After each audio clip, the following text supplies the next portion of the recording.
तो कह रहे ऐसा जीवन था अजामिल का, समस्त प्राणियों का हित चाहता, सर्वदा परोपकार में ही लगा रहता, आवश्यकता के अनुसार बोलता, और बोले दोष तो किसी में देखता ही नहीं था। और फिर बोले एक दिन अपने ब्राह्मण पिता की आज्ञा से बोले जंगल से कुछ फल फूल समिधा लाने के लिए गया। बोले वहां पर बस कुसंग हुआ, और कुसंग भी कैसा हुआ, जो नहीं देखना चाहिए था वो देखा। बोले वहां वन में एक व्यभिचारी पुरुष किसी स्त्री के साथ व्यभिचार कर रहा था, इसकी दृष्टि पड़ी, इसने देखा। अब देखो आंख से गलत आहार हुआ। पहले हमने इस बात पर चर्चा की थी ना कि आहार केवल वही नहीं है जो आप मुख से ग्रहण करते हैं, आंख से भी आहार होता है, कान से भी आहार होता है। और एक और बात, मुख से मान लो आपने आहार किया, आपने कोई गलत चीज खा ली, 2-4 दिन में ठीक हो जाओगे। अगर कोई विकार हो भी गया, उधर विकार हो गया तो क्या होगा, 2-4 दिन दवा लोगे, ठीक हो जाओगे। पर सावधान, आंख और कान से जो विकार प्रवेश करता है कभी कभी वो जीवन बिगाड़ देता है। आंख और कान से जो विकार प्रवेश करता है, बस यहां पर यही कुसंग हुआ। वो तो पिता की आज्ञा से वन से फल फूल लाने के लिए गया था, यज्ञ के लिए संविधा लाने के लिए गया था। मार्ग में एक ऐसा दृश्य दिखाई पड़ गया। अच्छा दृष्टि पड़ी, होना तो ये चाहिए था नेत्र मूंद लिए जाएं, पर कल ही हम इस बात पर चर्चा कर रहे थे ना भाई, बड़ा फिसलन भरा मार्ग है ये।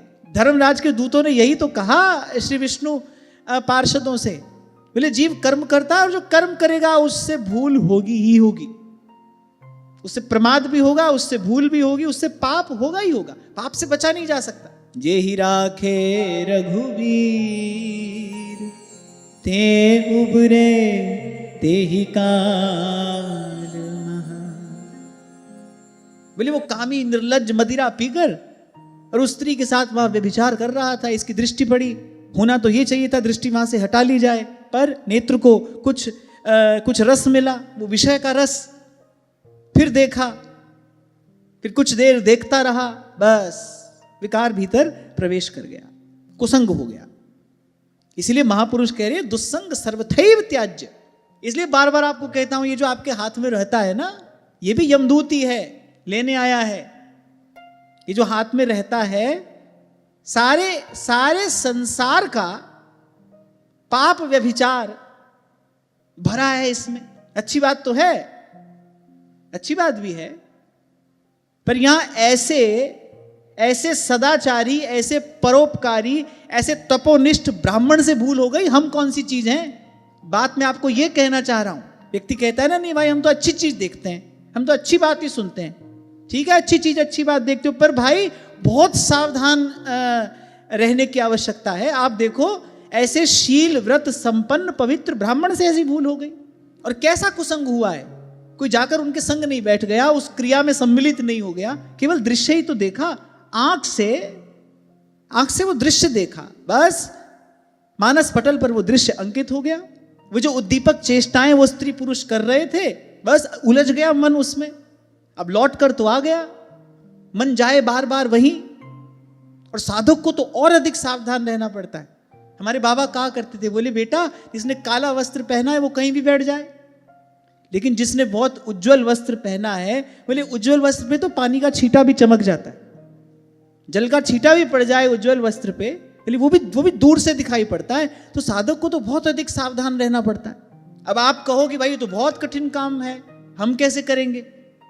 अगर भजन भाव से प्रेम है, प्रीति है, माँ की अपने बालक से प्रीति होती है, माँ का बालक पर वात्सल्य है, हजार विपदाओं से बचाने के लिए उसको तैयार रहती है कि नहीं रहती? बालक को ज्वर हो जाए रात भर, माँ जागती है साथ में कि नहीं जागती? बालक को सूखे बिस्तर पर सुलाती है, आप गीले बिस्तर पर सोती है कि नहीं सोती? कितना कष्ट एक माता सहती है एक बालक को बड़ा करने में, पर क्यों? बालक से प्रीति है। ऐसे भजन भाव में प्रीति हो, प्रभु के चरणों में अनुराग हो, तीव्र इच्छा हो भगवान का दर्शन प्राप्त करने की, भगवान का प्रेम प्राप्त करने की, फिर तो भाई कुछ कठिन नहीं है। और फिर ऊपर से सर पर भगवान भी हैं, कोई थोड़ा सा उनके लिए प्रयास करे ना तो वो बड़ी संभाल करते हैं। लागन नहीं देत कहूं समर आँच ताती, लागन नहीं देत कहूं समर आँच ताती। अब यद्यपि वो एक साधक भी था, तो बार बार अपने मन को वहां से हटाने का प्रयास तो करता रहा, लेकिन उस प्रयास में सफल नहीं हो पाया। इसलिए महाप्रभु कहते हैं, ना जानो छिन अंत कवन बुद्धि घटही प्रकाश।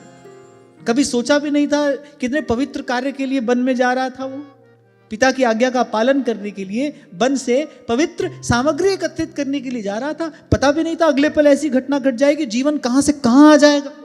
बहुत अपने मन को हटाने का प्रयास किया, मन नहीं हटा। पहले तो बहुत धैर्य से काम लिया, पर मन के आगे एक नहीं चली, मन हो गया था उच्छृंखल। तभी ध्रुवदास जी कहते हैं, बिखरो मन सिमटत नहीं, अरे कीजे कौन उपाय, साधन को हरि भजन है, कै सत्संग सहाय।